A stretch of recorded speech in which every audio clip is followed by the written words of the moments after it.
여러분의 가족, 여러분의 친구, 여러분의 동료가 원치 않는 임신을 했다면 최근 미국에서 이 질문에 대한 대답을 다시 내놨습니다. 기존의 답을 완전히 뒤집은 것이어서 지금 미국 사회가 들끓고 있다고 합니다. 지난 6월 24일에 미국의 연방대법원이 여성의 임신 중지, 그러니까 낙태 권리를 보장한 로데 웨이드 판결을 무효화하는 결정을 내렸다고 해요. 미국에서도 굉장히 보수적인 주로 꼽히는 미시시피주가 이 판결에 대한 위헌 법률 심판을 청구를 했고, 이에 대해서 9명의 연방대법관 중에 5명이 찬성, 4명이 반대 의견을 냈습니다. 이에 따라서 임신 중지권의 존폐가 각 주 정부 및 의회의 권한으로 넘어가게 됐고, 반세기 동안 헌법으로 보장됐던 여성의 임신 관련 자기 결정권이 박탈당하게 됐습니다. 근데 여러분 그거 아세요? 이번 판결팩에 결정적인 영향을 미친 사람이 도널드 트럼프 전 미국 대통령이라는 거? 아니 근데 지금 미국 대통령은 조 바이든인데 왜 트럼프가 거론이 되는 걸까요? 49년 만에 폐기된 로데 웨이드 판결이 갖는 의미, 그리고 이번 판결이 앞으로 미칠 영향에 대해 짚어드리겠습니다. 그럼 먼저 이 로데 웨이드 판결에 대해서 좀 알아볼게요. 미국의 임신 중지권 관련 의제는 이 로데 웨이드 판결 이전과 이후로 나뉜다고 할 수 있어요. 1970년에 노마 맥코비라는 여성이 성폭행을 당하고 임신까지 하게 됩니다. 그런데 그가 살던 텍사스의 주 법이 이랬습니다. 임신부의 생명이 위험한 게 아니면 임신 중단을 할 수가 없다. 임신을 중단할지 계속 유지할지가 본인의 의지대로 결정할 수가 없는 거죠. 이에 노마 맥코비 씨가 제인 로라는 가명을 사용해서 텍사스주의 주 법이 미국의 헌법에 위배되지 않는지를 묻는 소송을 제기를 합니다. 미국의 연방대법원은 임신 중단은 헌법이 보장하는 임신 당사자의 권리이자 낙태 처벌 법률은 사생활 침해라면서 이 텍사스주의 주법에 대한 위헌 결정을 내려요. 임신부의 낙태권을 태아의 생명권보다 우선하는 이 역사적 판결은 소송을 제기했던 원고 제인 로와 피고 측 텍사스주 검사장이었던 헨리 웨이드의 이름을 가져와서 로데 웨이드 판결로 불리게 된 거죠. 이전 판례를 판결의 법적 근거로 삼는 미국 법의 특성에 따라서 이 로데 웨이드 판결 이후에 미국은 임신 중단권을 법적으로 보전받을 수 있게 된 겁니다. 그런데 반세기가 넘는 기간 동안 보장이 됐던 이 로데 웨이드 판결, 갑자기 왜 뒤집히게 됐을까요? 그 이유를 알기 위해서는 먼저 미국의 연방대법원에 대한 이해가 좀 필요합니다. 연방대법원은 미국 최고의 사법기관으로 우리나라로 치면 대법원의 기능이랑 헌법재판소의 기능을 합친 곳이라고 볼 수 있어요. 한국의 대법원이랑 달리 국가적으로 중요한 사건만 다루기 때문에 이 판결 하나하나가 갖는 파급력이 더 크다고 할 수 있겠죠. 그런데 한국의 사법체계가 구별되는데 더 중요한 점이 있어요. 바로 대법관의 임기입니다. 연방대법원을 구성하는 대법관 9명의 임기는 스스로 관두거나 범죄 행위로 탄핵받지 않는 이상 종신까지 보장이 돼요. 그러니까 뭐 언제 자리가 나서 다른 사람으로 바뀔지 알 수가 없는 거죠. 이렇다 보니까 이 9명 대법관들의 신념과 사상, 정치적 입장에 따라서 미국 사회가 앞으로 또 뒤로 갈 수밖에 없고, 결국에는 어떤 대법관을 임명할 것인지 각 정부의 사활이 걸리게 되는 거죠. 이런 점 때문에 연방대법관의 임명은 진보와 보수 이 두 진영의 정치적 쟁점으로 비화할 수밖에 없습니다. 이번 결정을 내린 9명의 대법관 중에 3명이 트럼프 전 대통령의 임기 중에 뽑힌 인물이에요. 나머지 6명 중에 2명은 버락 오바마 전 대통령 때, 또 2명은 조지 W 부시, 그리고 각 한 명씩이 아버지 부시와 빌 클린턴 때 지명된 인물입니다. 대통령들이 자신과 정치적 성향이 비슷한 인물을 지명한다고 할 때 6명이 보수 성향, 그리고 3명이 진보 성향인 셈이죠. 특히 트럼프 전 대통령 같은 경우에 2020년에 대표적인 진보 대법관이었던 루스 베이더 긴즈버그가 사망을 하자 자신의 임기가 4달밖에 남지 않은 시점에 보수 성향의 에미 코니 베럿을 후임 대법관으로 지명을 하면서 알박기 논란을 일으키기도 했어요. 결과적으로 이번 로데 웨이드 판결 투표에서 트럼프가 임명한 3명의 대법관은 모두 폐기의 찬성표를 던졌고요.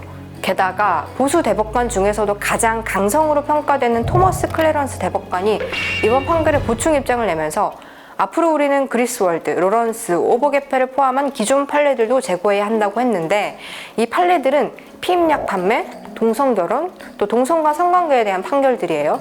그러니까 이번 로데 웨이드 폐기가 추후에 다른 진보적인 판결들을 뒤집는 일로까지 이어질 수 있다는 걸 암시하는 말이죠. 거기까지 가지 않더라도 당장의 이번 판례 폐기만으로 미국 사회에 끼칠 영향 엄청납니다.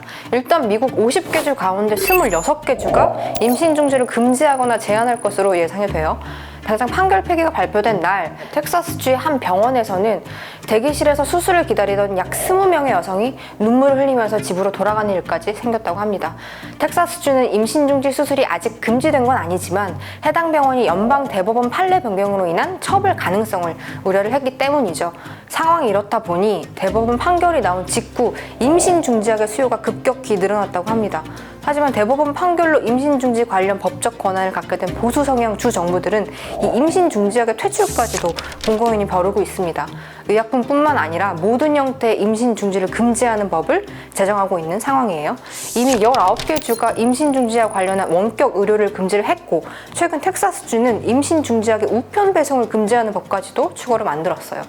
당연히 바이든 행정부도 가만히 손 놓고만 있는 건 아니겠죠.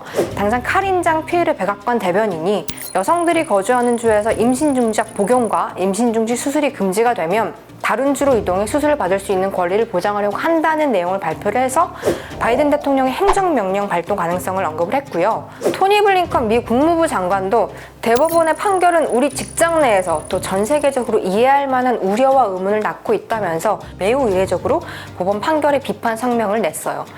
민주당 소속의 주지사가 있는 주 정부도 임신 중지권 보호를 위한 피난처가 되겠다고 나선 상황이고요. 미국 최대 은행인 JP 모건 체이스랑 월트 디즈니, 아마존, 애플 같은 미국의 주요 기업들도 임신 중지를 위한 원정 수술 비용을 지원하겠다고 밝힌 상황이에요. 이번 대법원 판결이 오는 11월에 있을 미국 중간 선거에서도 핵심 쟁점이 될 것으로 보입니다. 당초의 살인적인 물가 상승 또 이에 따른 경기 침체 가능성으로 인해서 미국의 민주당이 패배할 것이라는 관측이 매우 높았었는데요. 임신 중지 이슈가 진보 지지층을 결집을 시키면서 선거의 판도가 재편될 가능성이 높아졌다고 보는 거죠. 미국의 임신 중단권 판결 후폭풍 앞으로도 계속될 것 같습니다. 미국뿐 아니라 영국과 캐나다, 프랑스 등의 세계 주요국 정상들과 UN, WHO 같은 국제기구들도 이번 판결에 대해 공개적인 비판을 하고 나섰거든요. 2019년에 형법상 낙태죄 처벌 조항의 불합치 결정이 내려진 한국, 이번 미국의 결정이 영향을 끼칠 것으로 보여요. 2019년 4월에 우리 헌법재판소는 임신한 여성과 낙태 시술을 한 의료진을 처벌하는 형법상 낙태죄 처벌 조항에 대해 재판관 7대2의 의견으로 헌법 불합치 결정을 내린 바가 있습니다. 당시에 이 결정으로 인해 형법 제정 당시에 도입됐던 낙태죄 조항이 무려 60년 만에 그 효력을 잃게 됐죠. 물론 처벌 규정은 사라졌다곤 하지만 당시에 헌재가 함께 요구한 대체 입법은 아직 이루어지지 않아서 현장에서의 혼란은 여전한 상황이고요. 현재 국회 형법 일부 개정안 그리고 모자보건법 일부 개정안 등 여러 개가 발의가 돼 있긴 한데 각각의 내용도 다르고 또 발의만 됐을 뿐 제대로 된 논의 과정도 거치지 못하고 있고요. 미국 대법원의 이번 판결로 한국에서도 관련 논의가 다시 불붙을 수 있을지, 이외에 전 세계적으로는 또 어떤 사회적 파장이 이어질지 앞으로 계속 지켜봐야 할 것 같습니다. 자, 오늘 내용 요약해볼게요. 미국 여성의 임신 관련 자기결정권을 보장한 로데 웨이드 판결이 49년 만에 폐기됐다는 소식, 그리고 이 판결이 뒤집히게 된 배경에는 보수와 진보의 균형이 깨진 미국 연방대법원의 정치성이 자리 잡고 있다는 사실, 결과적으로 공화당 대통령이었던 트럼프가 보수 성향의 대법관을 차례로 임명하면서 임신 중단을 비롯한 대표적인 진보 의제들이 차례로 뒷걸음질 칠 위기에 놓였다는 사실까지. 혼돈의 미국 사회, 앞으로 또 어떤 일들이 벌어지게 될까요? 여러분의 의견 댓글로 남겨주세요.